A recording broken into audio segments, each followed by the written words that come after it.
Morning children, welcome back to online class. Today I am going to teach class 8 SST chapter number 9 and the name of this chapter is the flowering of regional culture. Now I am going to start this chapter. Before I am going to start this chapter, I would like to say to all the students, please keep your book in front of you because whatever I am going to teach you, these all topics are related to your book. If you will see this book, you will understand very much. So सभी लोग अपने book को सामने रखें. तो हम लोगों ने पिछली कक्षा में जो है वो पढ़ा हुआ था, कुछ रिकैप भी बहुत ज़रूरी है. पेंटिंग्स के बारे में, म्यूज़िक के बारे में, डांस के बारे में हम लोगों ने पढ़ा था कि मिडाइवल पीरियड के दौरान कैसे ये painting, dance, art and culture जो है कैसे फ्लोरिश किए. तो जब मैंने आपको सल्तनत पीरियड पढ़ाया था, उस दौरान भी बहुत सारे ऐसे जो सल्तनत पीरियड के दौरान राजा थे, महाराजा थे, उन्होंने भी बहुत सारे जो आर्किटेक्चर से संबंधित या जो बिल्डिंग्स जो बनाए, मॉन्यूमेंट्स बनाए, उसमें से हमारा कुतुब मीनार था जो कुतुबुद्दीन ऐबक ने बनवाया था और इल्तुतमिश ने उसको पूरा किया था. तो 2.5 दिन का झोपड़ा था. ठीक ऐसे ऐसे बहुत सारे ऐसे जो मॉन्यूमेंट्स थे जो सल्तनत पीरियड के दौरान भी बनाए गए. फिर सल्तनत पीरियड में हम लोगों ने देखा था कि स्टार्टिंग जो है वह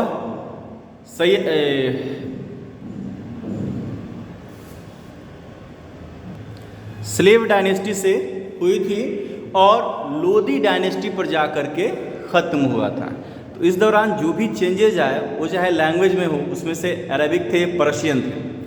तो आज उसी अरबिक पर्शियन के बारे में आज मैं आपको बताने जा रहा हूँ. Arabic was the dominated language in Central and West Asia because it was language of the prophet Muhammad. कहते हैं कि उनकी लैंग्वेज थी, वो जो तुर्की से यहाँ पे आए थे, उनकी लैंग्वेज उर्दू थी. तो वो लोग उर्दू, फारसी, अरबिक ऐसे शब्दों का, ऐसे लैंग्वेज का इस्तेमाल किया करते थे अपने एडमिनिस्ट्रेशन के दौरान.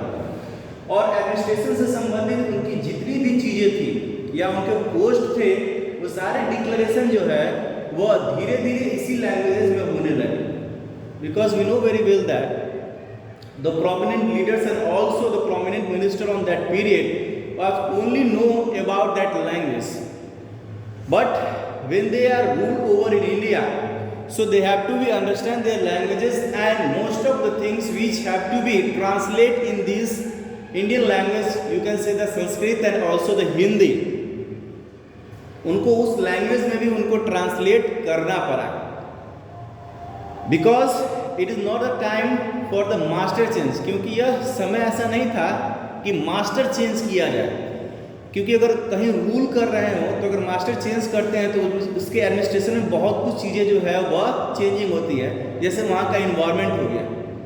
हमने देखा था कि टोडरमल, बीरबल, अकबर के दौरान जो लैंड रेवेन्यू टैक्सेस उछलने का काम करते थे.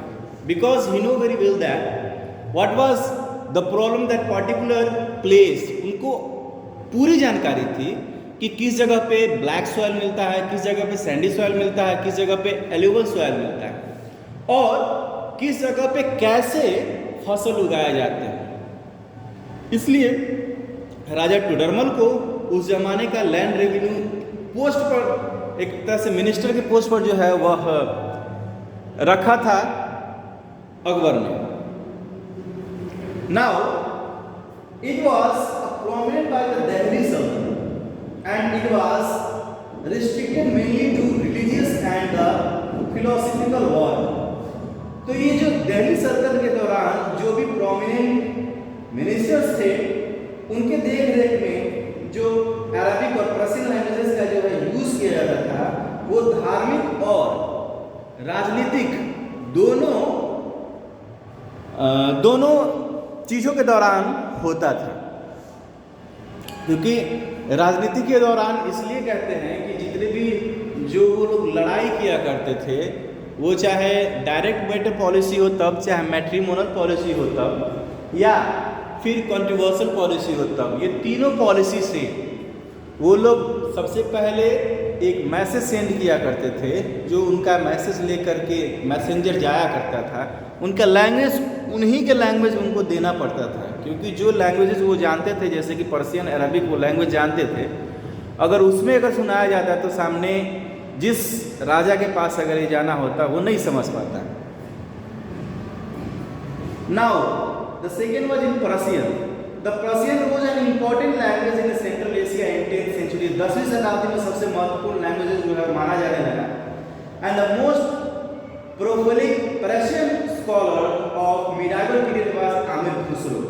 आमिर खुसरो जो है वो सबसे ज़्यादा फेमस हुए मिडाइवल पीरियड के मध्यकालीन पीरियड के दौरान। And he was also a leading poet of सल्तनत period and introduced a new literary called the Hindavi in style of India. Amir Khusrau के बहुत सारे जो है बुक उस दौरान लिखे गए और ये बहुत ही ज़्यादा एक तरह से प्रोमिनेंट फिलोसोफर भी थे। However Sanskrit, Tamil and Prakrit continue to be a medium of literature. तो जैसे ही पर्शियन यहाँ पे आया, भारत में जब इम्प्लीमेंट हुआ सल्तनत पीरियड के दौरान, उस दौरान जो एडमिनिस्ट्रेटिव जो वर्क था वो पर्शियन पर ही आधारित होने लगा और सिर्फ लिटरेचर तक ही संस्कृत, तमिल और प्राकृत लैंग्वेज सीमित रह गए। During the period regional language such as Hindi, Braj, Awadhi, Bengali, Gujarati, Oriya, Sindh, Marathi, Telugu, Malayalam and Kannada flourish because they were used to a bhakti and a Sufi song such as Kabir, Nanak, Tukram and Chaitanya.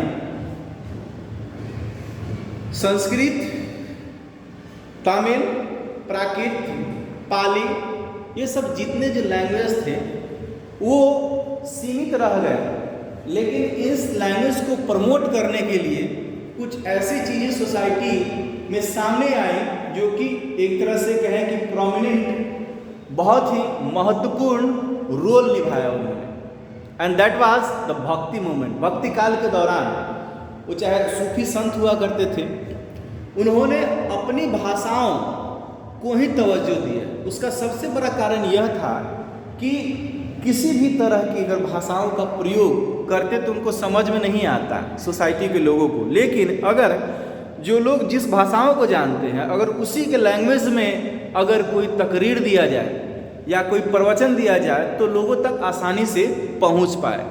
इसलिए ये संस्कृत, हिंदी, तमिल, गुजराती, ये सभी लैंग्वेज का संरक्षण अच्छी तरह से हो पाए। जैसे आज भी सूफी संत, सूफीज़्म मतलब मोहम्मद साहब को जो मानने वाले हैं यानी कि मुस्लिम, वो सभी लोग उर्दू लफ्ज़ों का ज़्यादा इस्तेमाल करते हैं, हिंदी का बहुत कम इस्तेमाल करते हैं। अब जैसे कि प्रवचन देखिए हम लोग भी सुनते हैं तो उसमें संस्कृत बहुत कम और हिंदी लफ्ज़ों का ज़्यादातर इस्तेमाल होता है। साथ ही उसमें संगीत के माध्यम से भी लोगों तक अपनी बातों को पहुंचाने का काम संत वगैरह किया करते हैं। A significant development that encouraged that growth of literature was use of a proper based on a Chinese technology। जो सबसे महत्वपूर्ण विकास हुआ को एक तरह से लिटरेचर को इंकरेज करने के लिए जो चाइनीज टेक्नोलॉजी का ज़्यादातर जो है वो इस्तेमाल हुआ। क्योंकि सबसे पहले चाइना में पेपर का इस्तेमाल हुआ और कहते हैं कि जॉन गुटेनबर्ग ने सबसे पहले छापे खाने का जो है वो डिस्कवर किया, खोज किया और इस्तेमाल किया। और सबसे पहले जो ग्रंथ छपी वह बाइबल ही थी।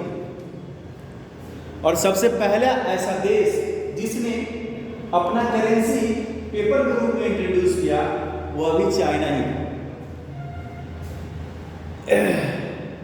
Now it gave a impulse and translation from Sanskrit to Arabic and old texts were reproduced and these commentaries and Hindu law disguised were developed।